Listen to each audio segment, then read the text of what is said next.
To our YouTube channel club coaching Bilaspur. तो चलिए आज हम लोग संस्कृत पढ़ने वाले हैं और ये सेकेंड टर्मिनल एग्जाम के पर्पज से बनाया जा रहा है। और पहला जो फर्स्ट टर्मिनल के जो एग्जाम थे उसमें हम लोग 7th चैप्टर तक पढ़ चुके थे और 7th नहीं 6th चैप्टर तक पढ़ चुके थे। तो चलिए हम लोग देखते हैं 7th चैप्टर, उसके बाद देखेंगे 8th चैप्टर है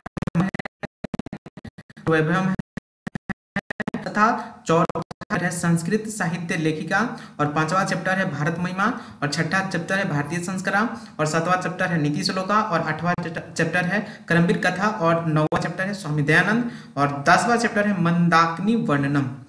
तो 10 तक ही पढ़ेंगे हम लोग और यही तक हमारे सेकेंड एग्जाम के सेकेंड टर्मिनल के जो एग्जाम है यहीं तक पूछे जाएंगे। तो चलिए हम लोग पढ़ते हैं। आज पढ़ेंगे हम लोग 7th चैप्टर नीति श्लोका।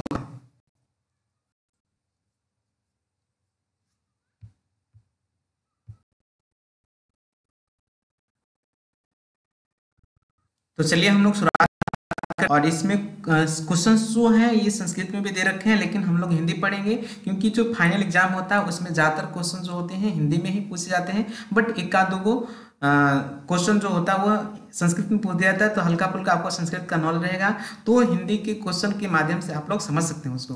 तो चलिए शुरुआत करते हैं। हम लोग ये संस्कृत में रखा है, इसको नहीं पढ़ेंगे।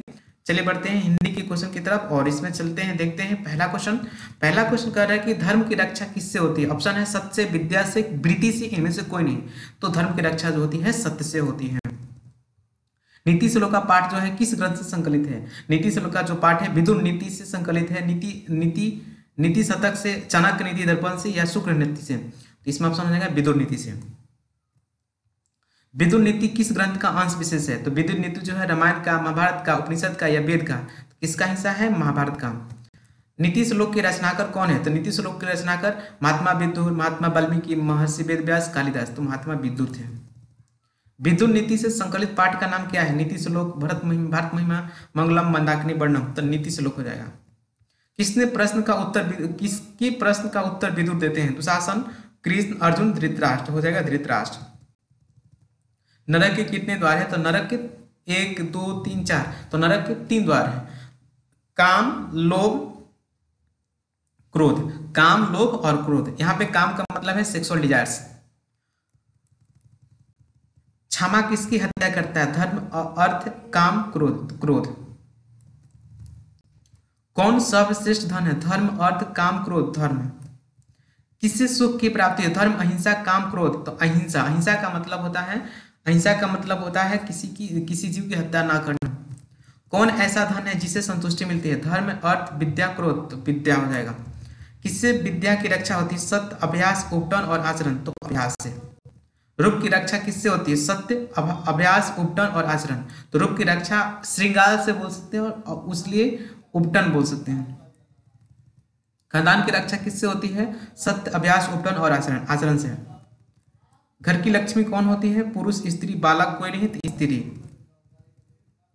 अपयश को कौन नष्ट करता है। तो अपयश को नष्ट करता है नम्रता, प्रक्रम, क्षमा या सद्व्यवहार।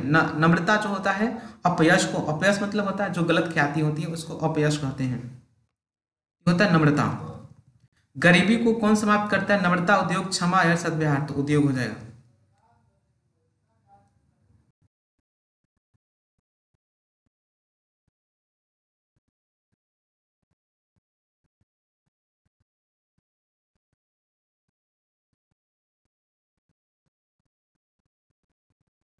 दोस्तों 5 6 4 3 हो जाएगा 6। काम, क्रोध और लोभ किसके द्वार है। स्वर्ग, नरक, पृथ्वी कोई नहीं। ती हो जाएगा नरक। इसके बाद संस्कृत में क्वेश्चन है, इसे हम लोग नहीं करेंगे क्योंकि जितने भी मोस्ट ऑफ द क्वेश्चंस होते हैं वो हिंदी में ही आते हैं। चलिए पढ़ते हैं इसके बाद वाले लेसन को। इस चैप्टर का नाम है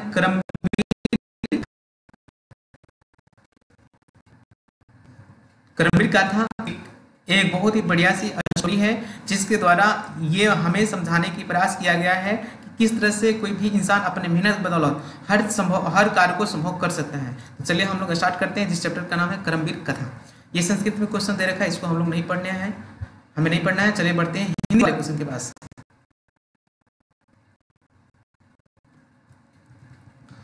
तो ये हिंदी में वस्तुनिष्ठ प्रश्न उत्तर है। करें कि क्रमवीर कथा समाज की किस वर्ग की कथा है? धनी, दलित, कुलीन, अल्पसंख्यक, दलित। भिखन टोला किस प्रांत में है? बिहार, उत्तर प्रदेश, मध्य प्रदेश, राजस्थान, तो हो जाएगा बिहार। क्रमवीर कहाँ के रहने वाला था? भिखन टोला, जीएन टोला, रामा टोला, रोहन टोला, तो हो जाएगा भिखन टोला। दलित पुरुष का नाम क्या था? राम परवेश राम, राम नरेश राम, राम अवधेश राम और दुखित राम, तो राम परवेश राम। भिखन टोला देखने कौन है? शिक्षक, राजनेता, छात्र और धार्मिक नेता, तो शिक्षक है।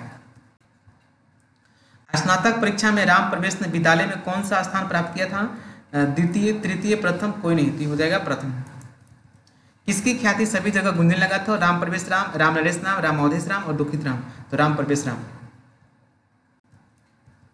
क्रमवीर ने कौन सा पद प्राप्त किया? तो लिपिक, लघु पद, कर्मचारी पद, महंतम पद प्राप्त किया था। क्रमवीर राम प्रवेश ने किस परीक्षा में उच्च स्थान प्राप्त किया था? मैट्रिक, स्नातक, केंद्रीय लोक सेवा और राज्य सेवा। आज जो यूपीएससी की एग्जाम होते हैं उन्हीं को केंद्रीय लोक सेवा आयोग कहा जाता है, तो सी हो जाएगा। परिश्रमी पुरुष को कौन वर्ण करती है? सरस्वती, लक्ष्मी, दुर्गा और गणेश, तो लक्ष्मी। क्रमवीर कौन है? तो राम परवेश राम, जीतन राम, बलराम, जयराम, राम परवेश राम। क्रमवीर राम परवेश राम ने कहाँ उन्नत स्थान पाया था? घर में, केंद्रीय लोक सेवा परीक्षा में, गांव में, स्कूल में, तो केंद्रीय लोक सेवा परीक्षा में। बालक किसके शिक्षण शैली से आकृष्ट हुआ? शिक्षक के, प्रधानाध्यापक के, प्रशिक्षक या पंडित के, तो शिक्षक के। स्नातक परीक्षा में प्रथम पाकर किसी ख्याति बढ़े? शिक्षक की, महाविद्यालय की, राम परवेश राम की, राम परवेश पिता की, राम परवेश राम की। शिक्षक ने किसे पढ़ाना आरंभ किया? बालक को, बालिका को, महिला को, राम परवेश राम को, राम परवेश राम को। किसके अर्थ भाव में भी राम परवेश ने महाविद्यालय में प्रवेश पाया? माता के, पिता के, स्वयं के, शिक्षक के। पिता के अर्थ अभाव में भी राम परवेश ने महाविद्यालय में प्रवेश पाया। लक्ष्मी किस प्रकार के व्यक्ति के पास आती है? बलवान के पास, ज्ञानवान के पास, धूर्त के पास, उद्योगी के पास। तो ऐसे उद्योगी बोलेंगे, उद्योगी का मतलब यहाँ पे मेहनती से है। तो ये रहा आपका क्वेश्चन आंसर जो कि हिंदी में था। और पढ़ते हैं अगले चैप्टर की तरफ।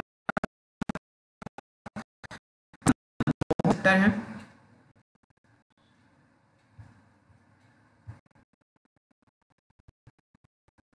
चैप्टर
देखते हैं हम लोग स्वामी दयानंद जो चैप्टर है।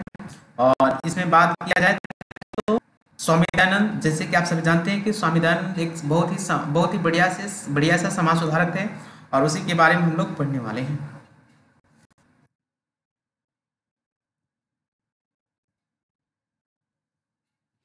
पहला ही क्वेश्चन कह रहे हैं कि स्वामी दयानंद कौन थे? आर्य समाज संस्थापक थे, समग्र विकास संस्थान संस्थापक थे, ब्रह्म समाज संस्थापक थे, इनमें से कोई नहीं।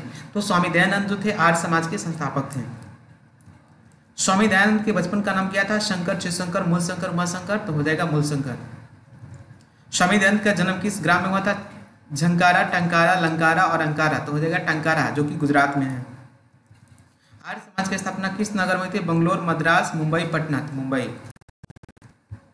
समाज सुधारक कौन थे? स्वामी दयानंद, राधा मोहन ओझा, पंडित रामस्वरूप शुक्ल और गणेश ओझा, तो स्वामी दयानंद। स्वामी दयानंद का जन्म किस प्रांत में हुआ था? गुजरात, बिहार, राजस्थान, पंजाब, तो हो जाएगा गुजरात। सत्यार्थ प्रकाश किसकी रचना है? स्वामी दयानंद, राधा मोहन ओझा, पंडित रामस्वरूप शुक्ला और गणेश ओझा, तो हो जाएगा स्वामी दयानंद। आर्य समाज की स्थापना कब हुई थी? ये हुआ था 1875 में। ऑप्शन दे रखा है 1985, 1875, 1705, 1930। 1875 में, बहुत इंपॉर्टेंट क्वेश्चन, इसको याद रखना है। आर्य समाज की स्थापना कब हुई थी? 18। मूल शंकर किनका नाम था? स्वामी दयानंद, राधा मोहन ओझा, पंडित रामस्वरूप शुक्ल और गणेश ओझा। स्वामी दयानंद। स्वामी दयानंद का जन्म कब हुआ था? तो 1985, 1885, 1824, 1930। 1824 में। किसके कहने पर स्वामी दयानंद ने वैदिक ग्रंथ का प्रचार किया था? गिरजानंद, अमृतानंद, बिरजानंद, इनमें से कोई नहीं। तो बिरजानंद। बिरजानंद इनके एक गुरु भी बोल सकते हैं। निम्न में कौन मूर्ति पूजा के विरोधी थे? स्वामी दयानंद, राधा मोहन ओझा, पंडित रामस्वरूप शुक्ल और गणेश ओझा। तो स्वामी दयानंद। स्वामी दयानंद के माता पिता किसके उपासक थे? शिव, विष्णु, गणेश, इंद्र। जैसे कि इनका जो पूरा फैमिली था ये कर्म कांड में विश्वास करता था और स्वामी दयानंद भी परिवार वाले को सपोर्ट करते थे और परिवार वाले कही गई बातों को मानते थे। लेकिन एक दिन होता ऐसा है कि घर में महाशिवरात्रि का आयोजन करा जाता है जिसमें कीर्तन रखा जाता है। तो कीर्तन के दौरान इन्होंने देखा कि जो शिव जी के मूर्ति पर चढ़ाया हुआ प्रसाद था उसे एक चूहा खा रहा था। उसके बाद उन्होंने सोचना शुरू किया कि जब ये भगवान जो है ये अपना रक्षा खुद नहीं कर पा रहे तो हम लोग की रक्षा किस प्रकार करेंगे। उसी समय से उनके जो मन में था मूर्ति पूजा को लेकर विरोध आ गया। इसके बाद से वो मूर्ति पूजा छोड़ देते हैं और विरोध करना शुरू कर देते हैं। और ये ऐसी घटना करने के जस्ट 2 साल बाद ही उसकी बहन की मृत्यु हो जाती है। तो और उनके थोड़ा सा मन में जो होता है वैराग्य की भावना उत्पन्न हो जाती है। वैराग्य की भावना के मतलब उनके घर में घर परिवार से मोह माया सब टूट जाता है और उनके मन में सन्यासी की भावना आती है। तो ये पूछ रहा था कि निम्न कौन मूर्ति पूजा के विरोधी थे? तो ये हो गया स्वामी दयानंद। और स्वामी दयानंद के माता पिता किसके उपासक थे? तो ये शिव के उपासक थे। उनके जितने भी परिवार थे शिव के उपासक थे। स्वामी दयानंद का निधन कब हुआ था? तो स्वामी दयानंद का निधन था 1883 में हुआ था। एक बात और ध्यान रखना है कि जो 1883 में जब इनका देहांत हुआ तो उसी समय जो इनके द्वारा जो समाज स्थापित किया गया था जिसको बोलते थे कौन सा समाज था? आर्य समाज। उसी के तर्ज पे उनके जितने भी डिसाइपल्स थे यानी जितने भी चेला थे, जितने भी अनुयायी थे, उनकी मृत्यु के जस्ट बाद क्या किया गया कि उसका नाम बदल दिया गया जिसको हम लोग डीएवी कहते हैं। तो स्वामी दयानंद के निधन के बाद उनका नाम रख दिया गया डीएवी। जितना भी आर्य समाज था उसका नाम रख दिया गया डीएवी, जो 1883 में स्थापना हुआ। तो क्वेश्चन एक भी पूछा जा सकता है। हालांकि बिहार बोर्ड में 2022 में क्वेश्चन पूछा गया था कि डीएवी की स्थापना कब हुआ था। तो जिस वर्ष में उनका निधन हुआ था 1883 में, उसी वर्ष में डीएवी का स्थापना हुआ था। डीएवी का फुल फॉर्म होता है दयानंद एंग्लो वैदिक। घर छोड़कर स्वामी दयानंद कहाँ गए थे? काशी, आगरा, मथुरा, दिल्ली। तो मथुरा गए थे। आर्य समाज के संस्थापक कौन थे? स्वामी विवेकानंद, स्वामी सरस्वतानंद, स्वामी रामतीर्थ और स्वामी दयानंद। तो स्वामी दयानंद थे। हिंदू समाज को छोड़कर किसने धर्मांतरण अपनाया? निर्धन, दलित, अल्पसंख्यक, असहाय। दलित। यहां से संस्कृत में शुरू होता और इसे हम लोग नहीं पढ़ने वाले हैं। चलिए पढ़ते हैं, शुरुआत करते हैं अगले चैप्टर की जिसका नाम है मंदाकिनी। चलिए इसको भी देख लेते हैं।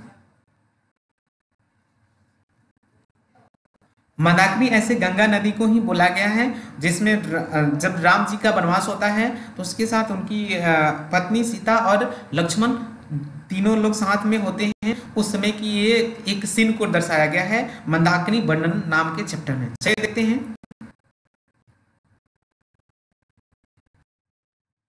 पूछा जाता है कि मंदाकिनी वर्णन पाठ के कवि कौन है? तो तुलसीदास, व्यास, वाल्मीकि, कालिदास। तो वाल्मीकि जी थे। मंदाकिनी वर्णन पाठ रामायण के किस कांड से संग्रहित है? अरण्य कांड से, अयोध्या कांड से, किष्किंधा कांड से या सुंदर कांड से? तो अयोध्या कांड से है। रामायण पाठ के रचनाकार कौन है? सूरदास, वाल्मीकि, वेदव्यास, कालिदास और वाल्मीकि। ये हो जाएंगे बी, वाल्मीकि। अयोध्या कांड किस ग्रंथ का भाग है? अयोध्या कांड जो है रामायण, महाभारत, रघुवंश या भगवद गीता। रामायण का भाग है। रघुवंश काव्य की रचना किसने की है? महात्मा विदुर, महर्षि वाल्मीकि, महर्षि वेदव्यास, कालिदास। तो हो जाएगा आंसर कालिदास। मंदाकिनी नदी किस पर्वत के निकट प्रवाहित होती है? चित्रकूट, हिमालय, भंडार और पार्श्व नदी। चित्रकूट।